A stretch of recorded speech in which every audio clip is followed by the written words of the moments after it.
ऐसा है, हमारे यहाँ से 3 बार लगातार चुनाव मेयरम जैन जीतने के पीछे बहुत बड़ा कारण ये रहा कि हमारे चुनाव के समय जब टिकट वितरण होता है उस समय टिकट तो किसी एक व्यक्ति को मिलता है और शेष वाले हैं जो उसकी मदद नहीं करते, उसका सहयोग नहीं करते हैं। 2008 के अंदर जब डॉक्टर मर्दुरेखा चौधरी को टिकट मिला तो हमारे सम्मानीय नेताजी गंगाराम जी चौधरी ने महापंचायत बुला करके उनको हरा दिया। 2013 के अंदर जब टिकट प्रियंका जी को मिला तो डॉक्टर मर्दुरेखा चौधरी निर्दलीय खड़े हुए, जिससे वो प्रियंका जी हार गई। 2018 के अंदर जब टिकट करण सोनाराम को मिला तो प्रियंका जी ने उनका साथ नहीं दिया। इस प्रकार 3 बार हार का ये कारण रहा, लेकिन इस बार ऐसा कोई कारण नहीं। इस बार हम जितने भी दावेदार हैं हम सभी एकजुटता में हैं और बिल्कुल साथ में मिलकर के चुनाव लड़ेंगे। और रही बात टिकट की, तो टिकट की स्थिति ऐसी है कि हम सभी चाहते हैं कि टिकट प्रियंका चौधरी को मिले। प्रियंका चौधरी सर्वे में आगे है और हम सभी प्रियंका चौधरी के साथ रहने के लिए तैयार है।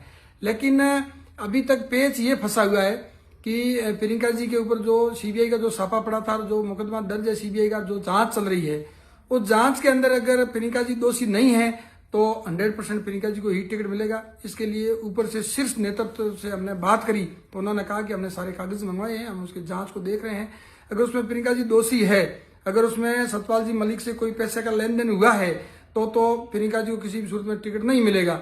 अगर प्रियंका जी उसमें निर्दोषी है तो 100% डॉक्टर प्रियंका चौधरी को टिकट मिलेगा और हम पूरी ताकत से उनके साथ रहेंगे। इस बार हमारा एक ही लक्ष्य है कि कमल का फूल किस प्रकार जीते।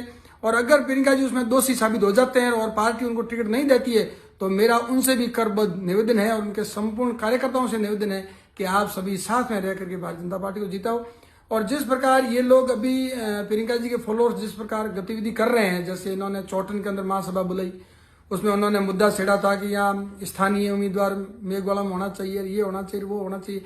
ये भारतीय जनता पार्टी में ऐसी परिपाटी आज से पहले कभी नहीं रही है। और हम प्रियंका जी के सारे फॉलोअर्स से और प्रियंका जी से भी हम अर्ज करना चाहते हैं कि आप इस अनुशासित पार्टी के कार्यकर्ता होकर के इस प्रकार दबाव बनाने की राजनीति नहीं करें। जिस प्रकार आप 200-300 कार्यकर्ताओं को इकट्ठा करके दबाव बनाते हैं तो दूसरे दावेदार वो भी 1000 से ज्यादा कार्यकर्ता इकट्ठे कर सकते हैं। लेकिन हम अनुशासित पार्टी के कार्यकर्ता है, इसलिए हम ऐसा कभी नहीं करते हैं। हम आपसे करबद्ध निवेदन करते हैं कि अगर आप प्रियंका जी उस मामले के अंदर दोषी नहीं है तो 100% प्रियंका जी को ही टिकट मिलेगी। हम सभी प्रियंका जी की पैरवी कर रहे हैं और हम प्रियंका जी को साथ में खड़े रहकर जीतेंगे। अगर उस मामले में प्रियंका जी दोषी है तो इस प्रकार पार्टी के ऊपर दबाव बनाना, इस प्रकार अलग अलग जगह महापंचायत बुलाना, जो 2008 के अंदर जो महापंचायत माननीय गंगाराम जी ने बुलाई थी, उस प्रकार आप महापंचायत बुला करके इस प्रकार का माहौल भारतीय जनता पार्टी का खराब नहीं किया जाए। और भारतीय जनता पार्टी का हर कार्यकर्ता अनुशासित है और अनुशासित तरीके से रहना चाहता है, तो आप इस प्रकार का माहौल खराब नहीं करें, क्योंकि इस बार बाड़मेर की 7 सीटें भारतीय जनता पार्टी जीत रही है। और आप अगर इस प्रकार माहौल खराब करोगे तो कहीं न कहीं नुकसान पार्टी को हो सकता है। इसलिए हमारा आपसे निवेदन है कि आप बिल्कुल निश्चिंत रहें। अगर पार्टी आपको टिकट देगी तो हम सभी आपके साथ रहेंगे।